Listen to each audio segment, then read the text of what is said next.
right, we continue. Ladies and gentlemen, our next panel is ready. They're waiting in the wings. And COVID, of course, changed how we engage with technology. We've heard a lot about technology already in the first day and, of course, this morning.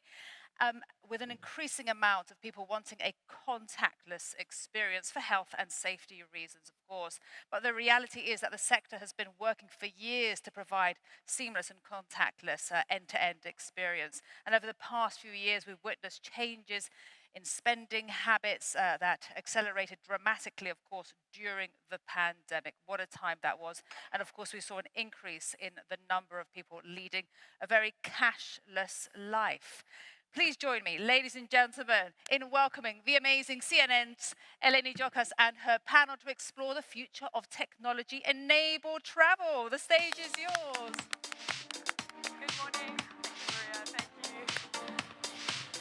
A very good morning, ladies and gentlemen. Delighted to be with you again today. I know I saw a lot of you dancing last night. We had a great time. It was a lot of fun at the gala dinner. Great to see you. The conversations, the insights, the passion, the excitement about this industry continues today.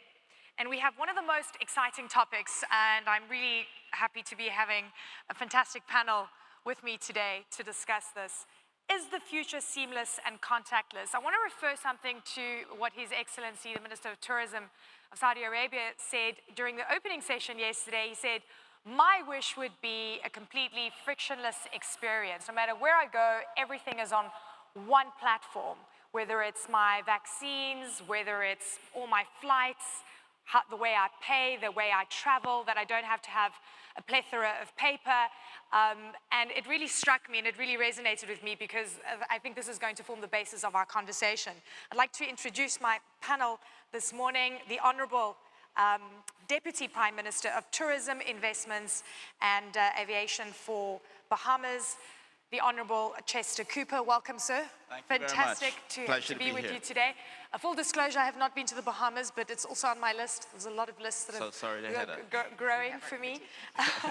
A big welcome to Jenny Mundy, Global Head of Merchant Sales and Acquiring at Visa, and we've got Emily Weiss, the Global Travel Lead for Accenture. Great to have you all on.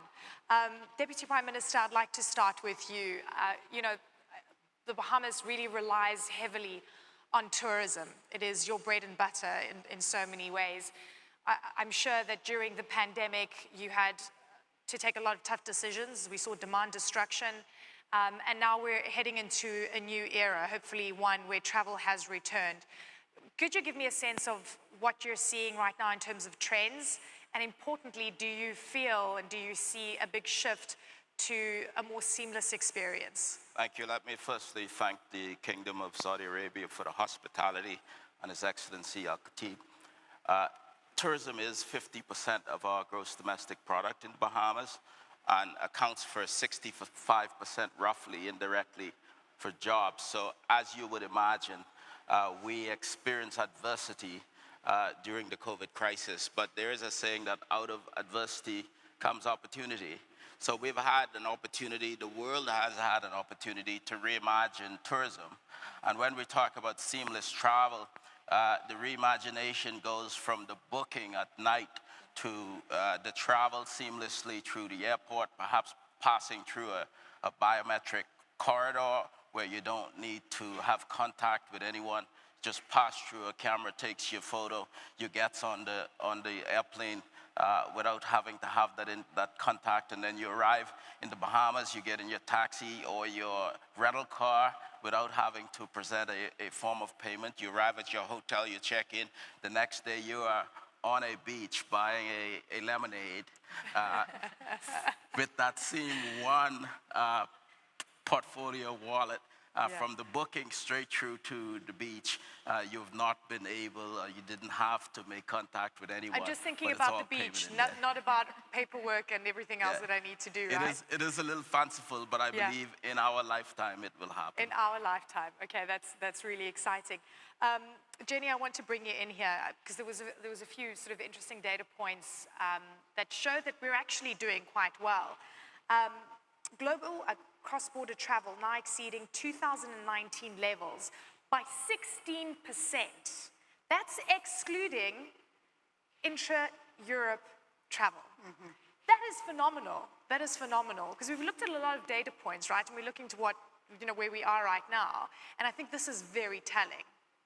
It's very telling. And I mean, listening to all of the various panels and speakers, I think there's an air of optimism. And when I look at our data, and it's a great rear view vision mirror that we have, we definitely see a lot of reasons for that optimism, and yeah, a good and a strong rebound of travel. That even in some parts of the world, you can tell by my accent, I live and am British and live in London. But even there, where times are tough, we're still seeing travel holding up really well. So lots of reasons to be cheerful. Very excited. London I've been to, so that's not on my list anymore. And we've got a New Yorker with us as well. Emily, great to have you with us. You and I, we were sort of talking backstage and sort of fantasizing about what it would look like. And we were talking about it. Imagine having one app with one code that whenever we, book anything, a hotel, a flight, we would input that. All our, loyalty programs would be on one platform. It would be completely seamless. But the harmonization issue then comes up. How far away is Accenture from creating a platform like this? We were relying on you. Well, it's not tomorrow, let's put it that way. As we talked about, one of the biggest challenges is the interoperability. And the reality is that data just resides in so many silos within individual companies. And then if you look across the entire ecosystem, that it's going to be incredibly challenging. That being said, there is a tremendous amount of progress being made in the infusion of data and leveraging of analytics and AI across companies to be able to utilize all of the customer and the traveler data to provide more personalized experience, to provide preferences and intents to be recognized, and then choice. And that's multifaceted. You need the private sector to buy into these platforms, right? Cross-border, and then you also need governments to buy into these platforms, right? In terms of identity, yes, you need the governments and the borders, absolutely. Deputy Prime Minister, if you could jump in here. Give me a sense of your biggest markets, because it's Canada, it's the United States, South America. Is there harmonization and seamlessness? United States, Canada, UK, Europe. We are working on many emerging markets like the Middle East areas, as well as Latin America. In terms of seamlessness, there is some work to be done globally. Whilst I'm very optimistic about the capability of the technology, I'm not so optimistic about eliminating the bureaucracy. So there is little harmonization government to government. We've made some progress in terms of e-passports. We'll get to the point where there's global e-visas, but even down to the harmonization on banking levels. So you might have Apple Pay or Google Pay in the USA, and you may not be able to use it in the Bahamas, or you may have Cash and Go in the Bahamas. You may not be able to use it in the USA because the platforms aren't talking to each other. Why are they not talking to each other yet? I think this is an evolution, and I think we will get there. As we see with immigration policy, as we see with the harmonization of data protection laws, we also see with the harmonization of banking policies, the platforms simply aren't talking to each other.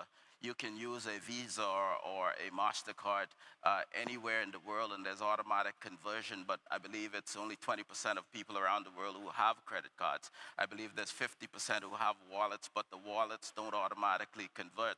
So I cannot go to the beach in the Bahamas if I'm spending real and buy that lemonade as I forecasted.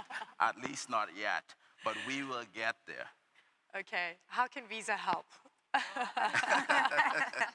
I think we already have a fantastic, seamless global capability there, and you make a very good point that you can use your Visa anywhere, and I think for us it's about trying to take more and more barriers down so that we can have this connected experience that you've so brilliantly brought to life. So, for example, how do we work with transit in many, many cities, and we're already in 600 cities, but how can we help people just get on a bus and use that contactless tap to pay with a brand, and they trust it, they know how it works. When you get off an airplane and you're traveling, you want to know that things are going to work. You want to have those barriers taken down. It's like that Oyster card issue. Every time I go to London, I have to buy a new Oyster card. Well, you don't need an Oyster card anymore. Fantastic. No, you just use your Visa card. You just tap a normal card, contactless, and you're on the tube. It's about time, isn't off it? to go.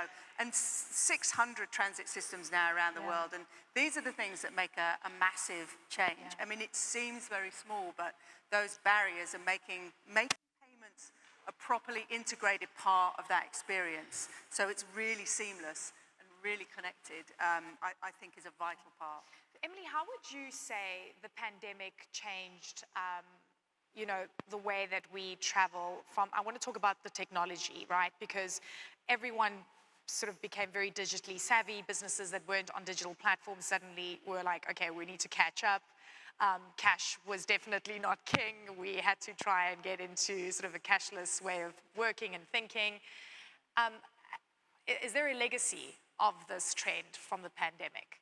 Yeah, there's sort of two pieces to it. So consumer expectations and consumer demands have risen tremendously. So there's definitely an expectation that the travel companies are going to respond to our needs, whether it be being seamless, being contactless, leveraging mobile apps, the reimagining of loyalty programs, right? Being able to use loyalty points and the currency as payments.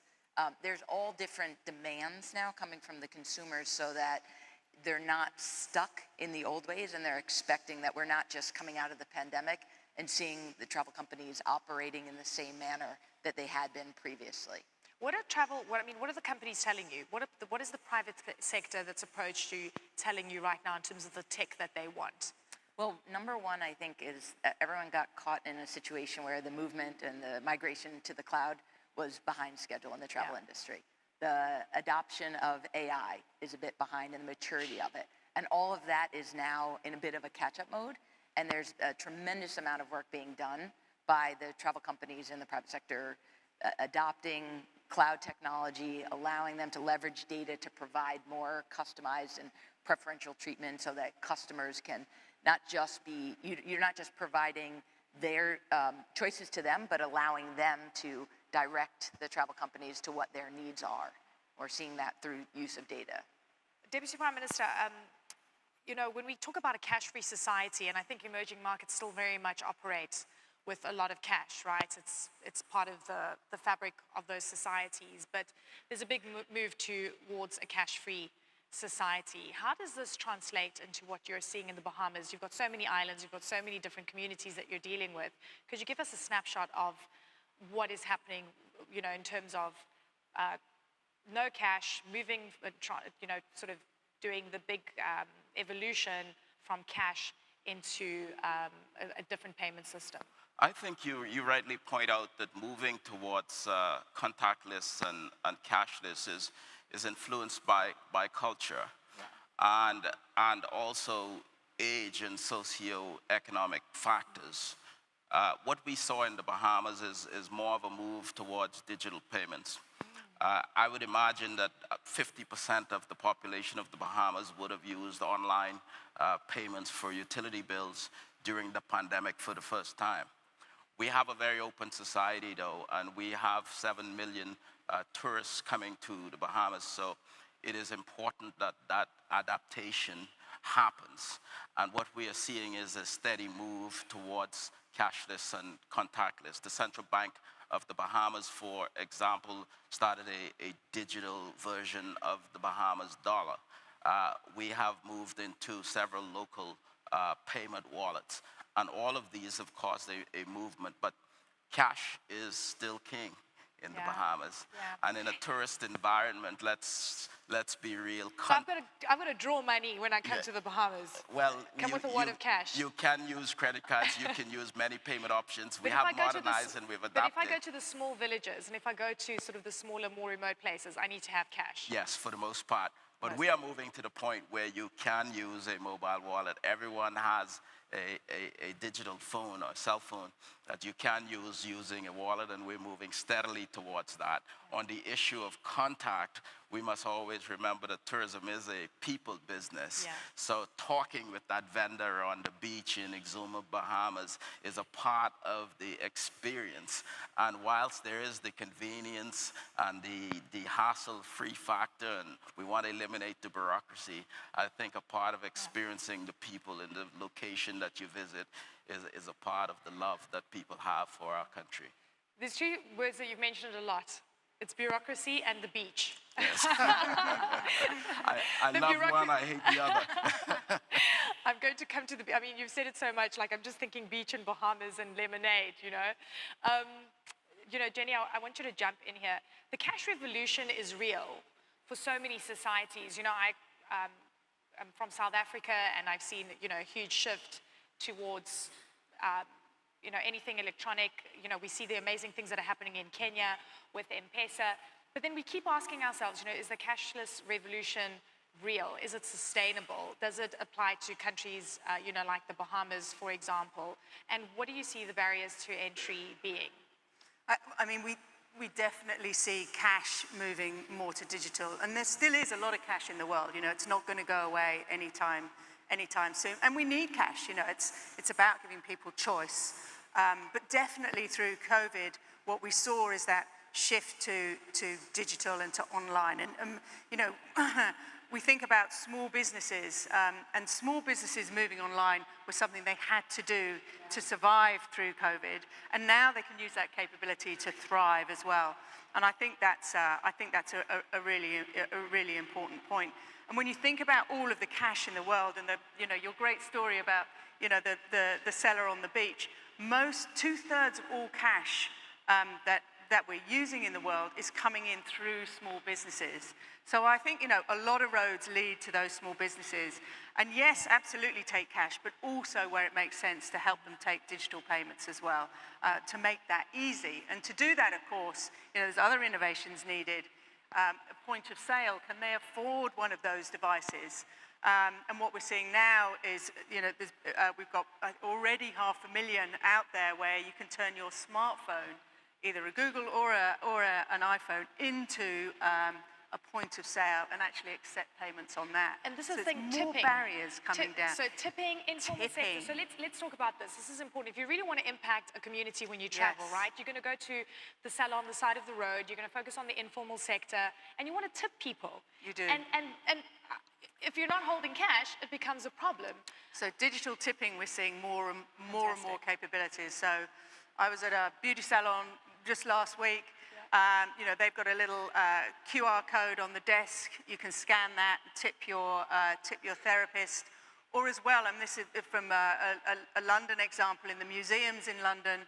There's just a little box. All you do is just tap your contactless card, and it takes £2 or £5 to donate. And even some of the buskers in London have that now. So I think we're seeing a lot of capabilities now on digital tipping. So democratizing point of sale systems, right, for the people on the ground in the street. We don't have much time left, but I want predictions, and I want timelines, and I want commitment of what you're planning to do. So when we meet again, we can see if you've delivered, right? Prime Minister, I'm going to go last to you, so I'm giving you some time to think about this. Emily. Well, my prediction is that when we have this conversation a year from now, we're going to see a proliferation of these wallets, and they're going to be more interoperable between the different geographies. Fantastic. And any commitment from Accenture that we can expect in terms of technology and innovation? I'm sorry? Any commitment that you'd like to put on the table? By this time next year, we'll hopefully have helped our clients get there. We will be back, and we will ask you those questions. Judy. Well, I mean, the continued rise of contactless, we're already at over 50% of all face-to-face being contactless. And if I take America out of that, we're at 70%. So let's get that up closer to 80%. Let's have more cities with contactless transit. We're at 600. I want to get that up to 650. And more tap-to-phone, point of sale in your hand. So we're 500,000 today. Let's double that. You're in government, sir, which means bureaucracy could partly be in your hands to change. Commitments and predictions from you. I think we're going to see more digital e-visas. We're going to see more waivers of visas from places like the Kingdom to the Caribbean, where you can have multi-destination travel around the Caribbean in a seamless way. Or you can come to the Bahamas and move onward to the USA, haven't gone through pre-clearance, and have a seamless transition by travel. And then, of course, in the next few years, I believe we will be able to have interoperability of those wallets around the world, no matter whether you're spending pesos or reals. Very exciting. Thank you very much to all of you. It was a fantastic conversation. Ladies and gentlemen, round of applause for my fantastic guest today. Thank you so much.